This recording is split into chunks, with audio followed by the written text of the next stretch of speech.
Welcome to this new episode of Unleashed. In this episode and in the next upcoming episodes, we will cover stories from very passionate entrepreneurs who have built businesses from heart, entrepreneurs who wanted to serve the customer well, entrepreneurs who dreamt of building world-class companies from India.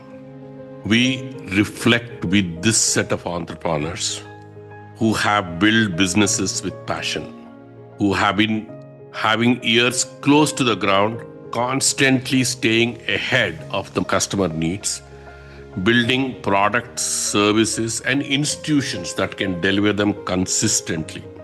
In the coming episodes, we'll also talk about some of these businesses evolving into multi-generation family businesses, how the next generation took over and continues to build on the passion and builds a new generation businesses, how these entrepreneurs have enabled those next generations to have their own passion and vision. And also how some of them are now bringing in professionals as they scale and become very large organizations. In this episode, we will reflect with the entrepreneurs of how they have built the foundations of a world-class business, how they are building successful organizations, how they are driven by the market needs, how they want to be the best in the market, how they want to be perhaps best in the world, setting standards, constantly evolving a long-term institution. I have the pleasure of talking to Sandeep Maini from Maini Group. We had earlier featured him in one of our episodes on Letting Go to Grow. I had the pleasure of talking to Raju Shete, Planet Group, sharing their perspectives about building such a successful services businesses. I have the pleasure of talking to Ketan Patel, who is the founder and the CEO of Troikaa, in his passion and his focus of building in world-class pharma company from India. And I have a pleasure of talking to Ravi Saxena, who I think most of the people are very familiar with his Wonderchef products in their own homes. Sandeep shares how his father, Dr. S.K. Maini, built a world-class company from day one. They wanted to have the best quality products, the best precision products from day one. And there was no compromise in the quality for consumers in India versus quality for consumers outside India. He always maintained that we make the best quality from very day one. Here are my discussions with Sandeep on the foundations of how the Maini Group has been built and how the vision and passion of Mr. S.K. Maini built a world-class company from day one. Basically, Srinivas, we are in the second generation, to be honest with you. My father was what he always called himself a default entrepreneur. He started quite late at the age of 40. I think he had two core objectives at that point of time to start. Number one was to take Indian engineering to the world. In the 1970s, India was really known as the land of snakes and carpets. And not many people talked about its engineering prowess and what they could do. He, being a hardcore engineer, done what he has done before he started this business, he felt that it was high time that the world realized the potential of India. It was way before the buzzwords of made in India, etc. have done now. And his second was very unique.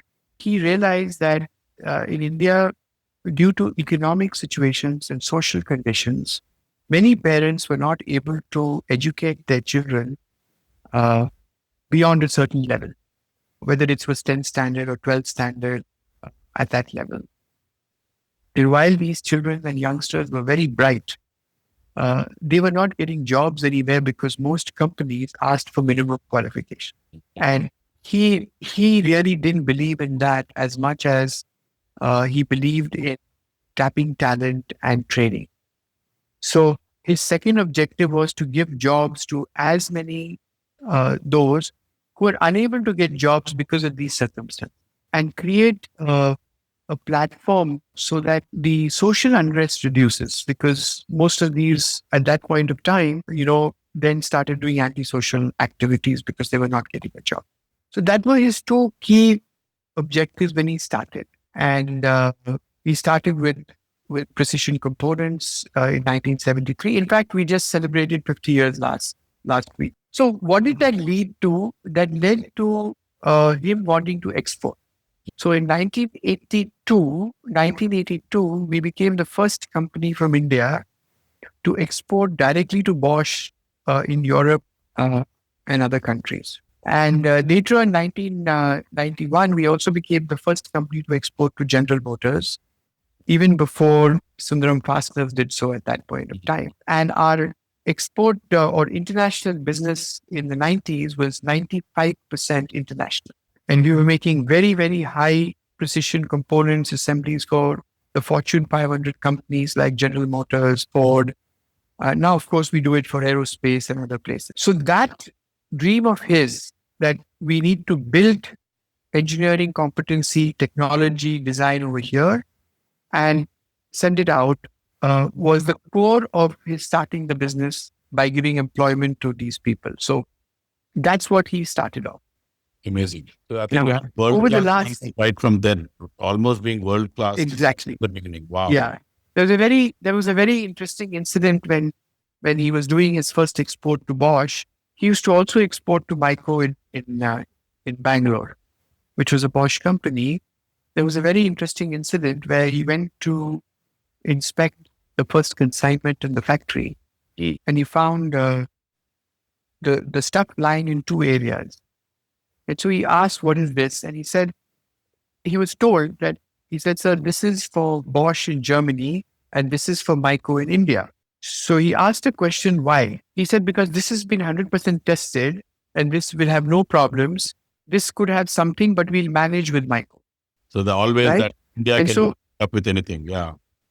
Yeah, that whole concept of why not the best for Indians and what is this Chalta attitude was something that he really didn't promote. He didn't like that.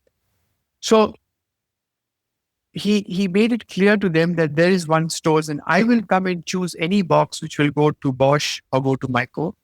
And that concept he brought into the company, that Indians deserve the best as anywhere else in the world. And there is no such thing as not making anything less than what the quality is. And that's how we brought in the concept of quality, reliability, etc. And we were able to succeed in the international market when people felt that 10,000 miles away, how can you supply us on time? So I think that was the base of the business. Today, the Maini Group is in 6 verticals. One continues to be the flagship company, which is automotive, aerospace, industrial verticals. One is into warehouse storage systems, material handling, electric material handling. We have 2 new startups, which we started 5 years ago. One is in battery infrastructure, swapping infrastructure, and one is in drivetrains.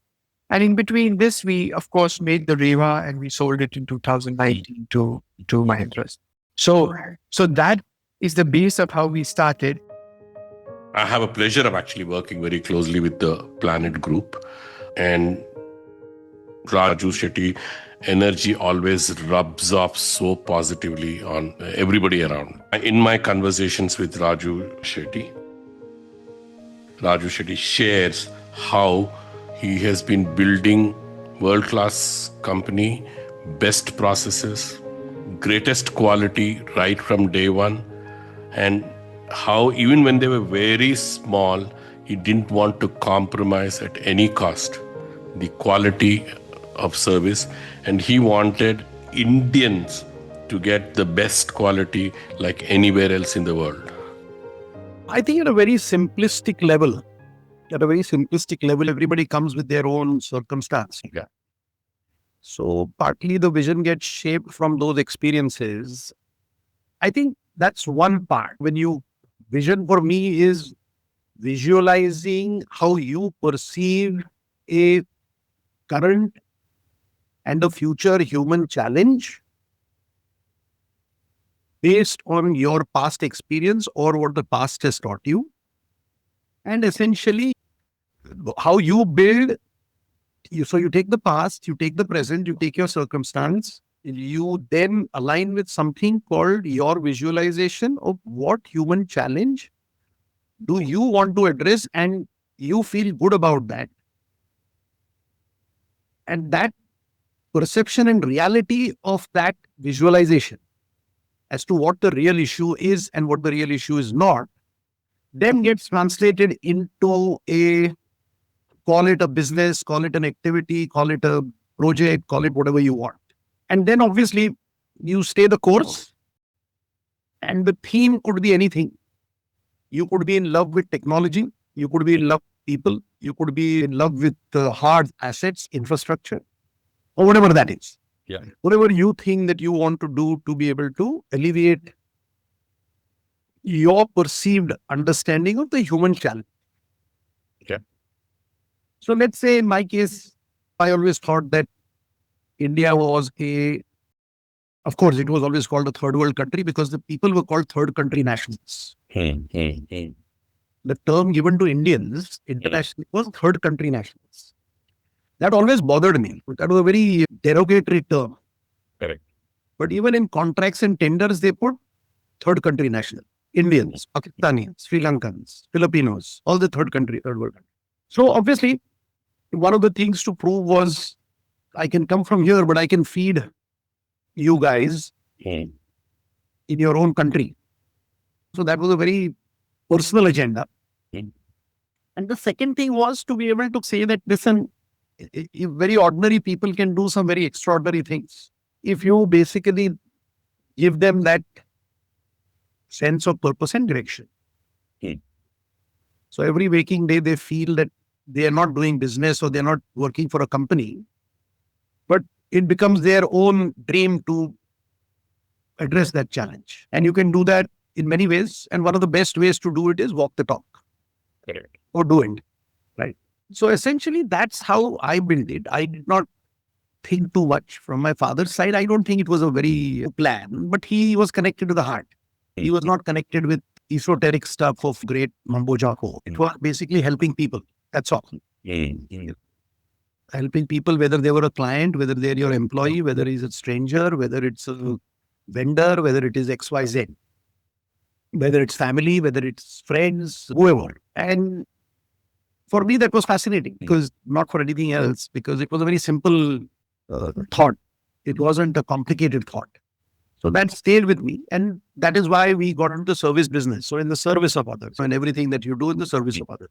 With some overall goal, which basically was essentially to feed people well in a hygienic way, in a structured way, to bring pride to the people who are serving, to inform, make aware, educate the client of what minimum operating standards they should follow. Why is it important? Way before anyone started that, because you could see only squalor everywhere. So I think it was very important. So that, and like I said, circumstances, your own experience keeps shaping that thought process. But it's a sense of purpose. The sense of purpose is what it really driven. I think it's more that, right? Yeah. And they I don't know who if they find a purpose, the means will follow. Yeah. Absolutely. So I think, so that journey still continues. How you motivate people or how people get motivated to follow that. For me, I think it's about if they build their own conviction and they explore and they engage in a genuine manner, I think and they feel self-assured, then I think they will stay the course with you as long as they see that their growth is going on and they feel good about it and they're contributing, they've got the freedom. And that's why I love this process and this checklist and all that. I want people to just take it and run. I don't want them to and build on it. So essentially the process and all those things empower you, right? Because then you don't have to go back and forth to anybody. Yeah. You can make decisions, you can go forward, you can improvise on it. Yeah. Process is like a roadmap. A similar story, Mr. Ketan Patel took many years to build Troikaa. And As you hear his narrations about the struggles, the challenges he faced, I know he's built the company from his heart. He was always focused on how to add value, always focused on addressing the pain points, the gaps in the market, how he can quickly respond and serve the market. He always focused on how can his drugs be more effective. And he worked very closely with the doctors and with everybody concerned, building in the confidence that a pharma company from India can deliver as well as any other pharma company in the world. That period, textile industry in Ahmedabad was like in a dive. So anybody and everybody who was having money had started putting up pharma plants. सबको ये था कि इसमें 1 का 10 होता है. Nobody knew कि भाई इसमें brand building में बहुत पहले खर्चा करना पड़ता है. Even I didn't know that. And I was keen कि generic ही करेंगे. But the thing is that 5 other companies making all the same injections. So price like went down and they were also cutting some corners. There were some legal ways in which you could actually save 6% of margin. But quality thoda compromise karo, फिर भी you are within the quality norms. Plus if it's a tablet, tin of 1,000 tablets, तो अंदर 30-40 tablet कम डालने का, because कोई गिनता नहीं है. Whenever I used to go to sell, because I personally used to go to sell, and you can sell the whole batch in generics. So every time that fellow would quote a price which would be actually less than my cost price. One day then he told me that देखो तुम you are wasting your time, Ketan भाई. तुमको मालूम है क्या करना पड़ेगा. Then he told this guy के डब्बा को गिनो, देखो क्या है इसमें, ये 30 टेबलेट कम है, ये करना पड़ेगा. हम नहीं गिनते, बोला डॉक्टर भी नहीं गिनता है जिसके पास ये डब्बा रहता है. और दूसरा वो जो 95% अलाउड है फार्माकोपिया में, आप 96 का बनाओ.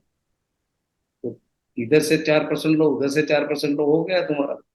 मैं पूरा बैच उठाऊंगा तुम्हें. That day I lost hope. ये तो हम, because our value system was very strong. ये तो हम नहीं करेंगे तो, but everybody thought it चलता है यार. तो वो in parallel another fluke had happened. I had a friend who was a doctor and very jolly fellow. कभी इसको you never see him sad. Was used to be an intern in the government hospital. One day he was sad. So I asked him, what happened? नहीं आज मर गया इसीलिए I am sad. तो क्या है, तो सिविल हॉस्पिटल में तू काम करेगा तो मरेगा ना, जनरल हॉस्पिटल है यार. ऐसा नहीं है यार, लेकिन ये प्रोडक्ट नहीं मिला इसलिए मर गया. वो प्रोडक्ट होता है. I feel so sorry for that poor family यार. I could have saved that life. तुम लोग साले ये ऐसा कुछ बनाते नहीं हो. कौन सा प्रोडक्ट है यार ऐसा.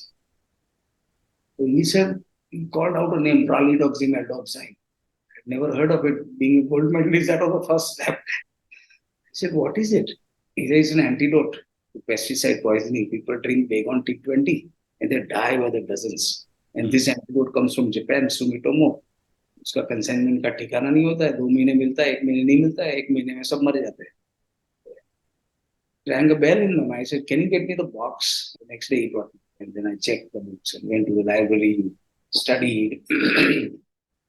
I made that product in 6 months from the basic stage. So Sumitomo used to sell it 80 rupees per ampule. All other injections, including steroid, life-saving, were 2 rupees MRP. This was 80. So I introduced it at 45 because I had actually developed a process which was different from the US patent. So my yield shot up to 120%.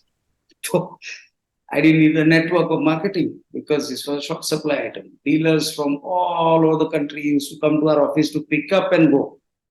So that was the first kind of a thing which led me to believe. So you moved from pushing the product to now you created a product which is a pull. Correct. And that is the awakening I had in my mind.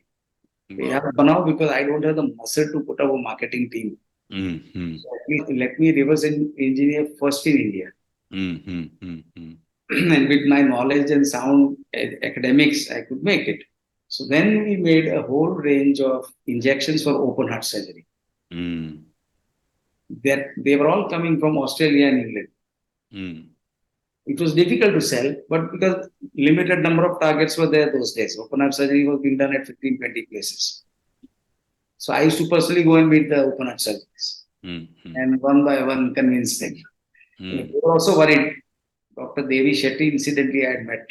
So I met him and he said that, Mr. Patel, thanks for coming. Thorough gentleman, I must say. I was a small fry company here and I'm trying to sell him dobutamine and nitroglycerin, which goes into open heart surgery. He said, don't feel offended. My patient comes to me with a hope that there is a trust that I'll cure him. Now, what if my medicine lets him down? So I can't take chances. So he said, don't feel offended. I said, I'm not offended, but I want to test you out. On the spur, I said that how would you feel if I come to you, you examine me, you tell me that, okay, ye ho jayega. And then I tell you that, see, ultimately you are an Indian doctor. I would like to get this done in UK. He just laughed. See, I am also a good pharmacist. I know what I'm doing. And I can assure you.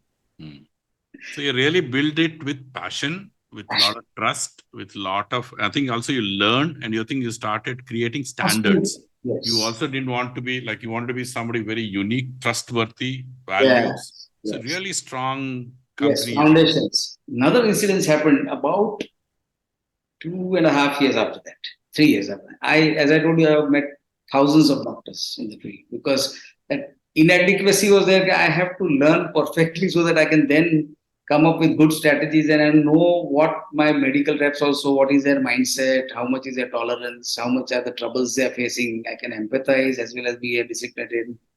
So one of the calls in Indore, I was meeting a physician. Now we were making what is called a diclofenac injection. The lead brand is Woveran injection from Novartis.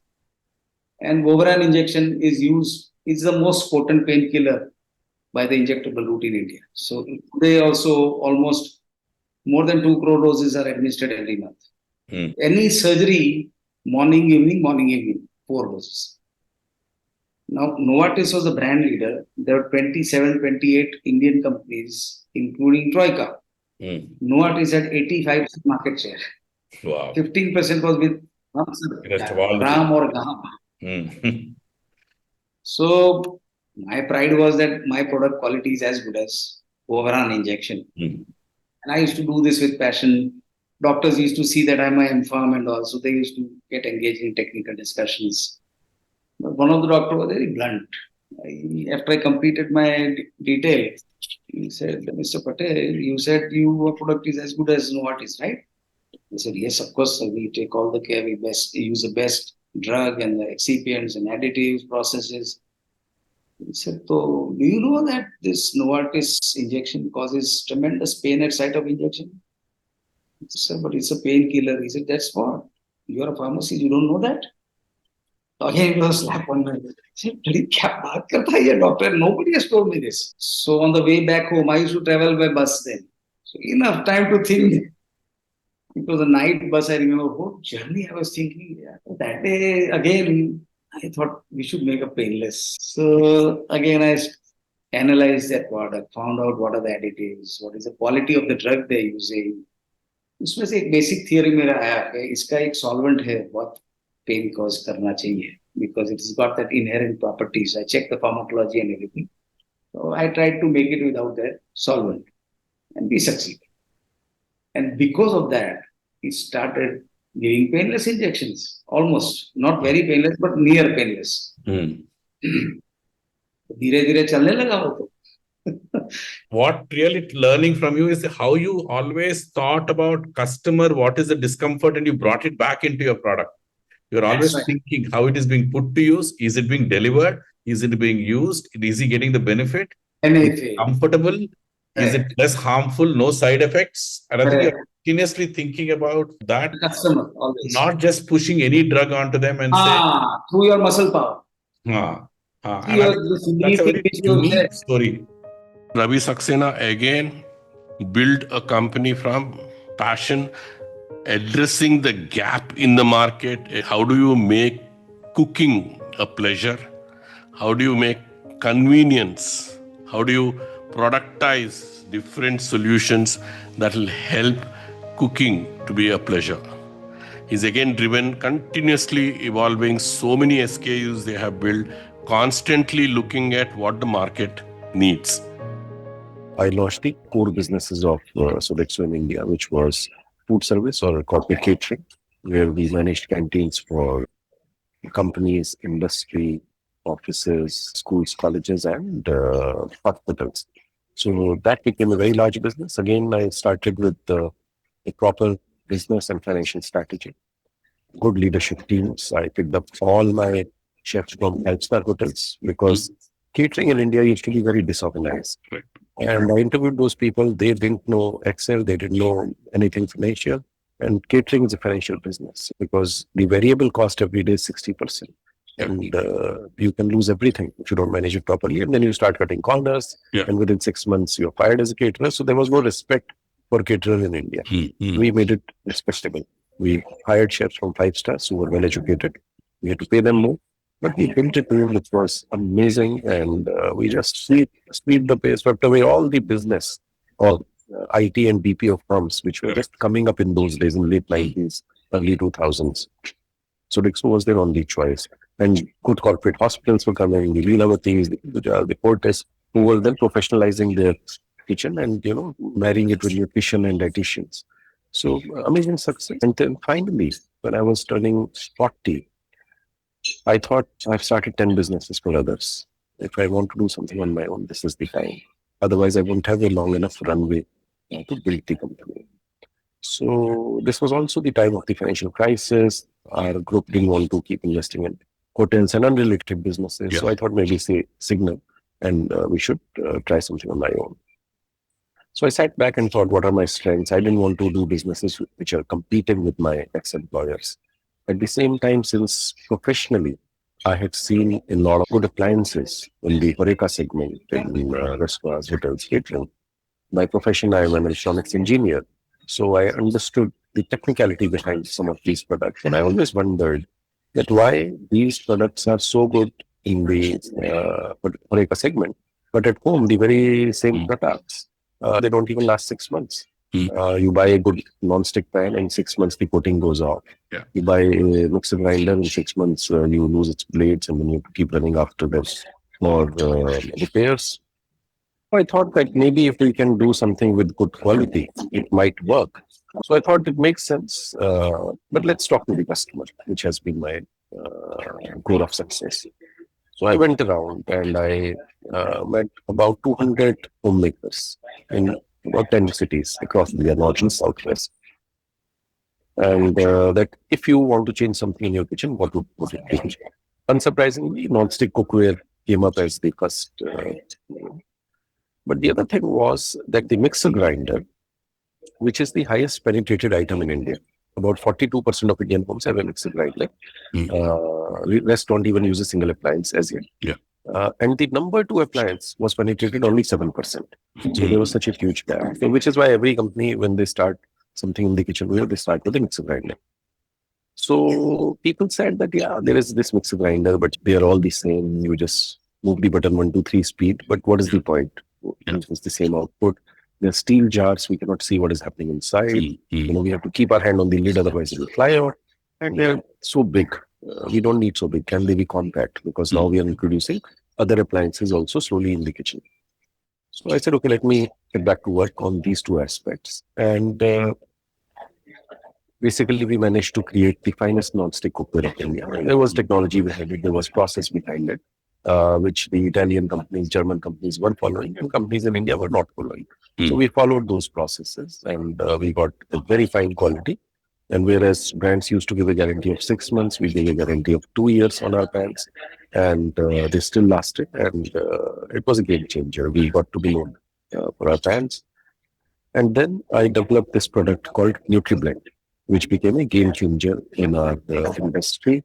Basically, answering the needs of the consumers, compact, transparent jars, but unbreakable polycarbonate. So you can see inside what is happening. And it's a screw kind of a thing. So there is no lid really, which can fly off. And people started replacing their mixer grinders with this small, beautiful device. And it became a historical thing. So with these two products, we went forward. And today, the organization is about 14-year-old. There are about 300 SKUs in the company. But we very clearly stick to our vision. that we want to be the finest player providing cooking appliances. And I think that has helped us as well. In the last, since our founding, we have become the first brand to reach the size within 14 years of launch that we have reached. And no other brand has done that in such a short time. Last year has been a bit challenging for the brands. Most of the industry leaders, and leader is a leader because they control the market, they control the distribution. And despite that, all the industry leaders have seen quarter on quarter degrowth, yearly degrowth of 8 to 10%, while our organization has grown by 24% on an average quarter on quarter. So the differential is more than 30%, and that's huge in a time when the industry is struggling a little bit. So I think all this is the result of the clear vision that the company has had, the quality that we have always maintained, the innovation engine that we have. Now, across all these people, you see a single passion to serve the market. Across all these people, the constantly building organizations which will identify the gaps and serve the market. Building institutions which can scale up and be predictable and we run very professionally, and living a dream, putting the customer first in everything they do. In the coming episodes, some of them have second generation family members joining the business. We reflect how the next generations carry forward the legacy these people have built. We also reflect about how they have enabled the next generations to smoothly come in. We also reflect with some of the experts in multi-generation family businesses on their perspectives, what multi-generation families should do to ensure next generation effectively comes in. But India is now booming with so many entrepreneurs.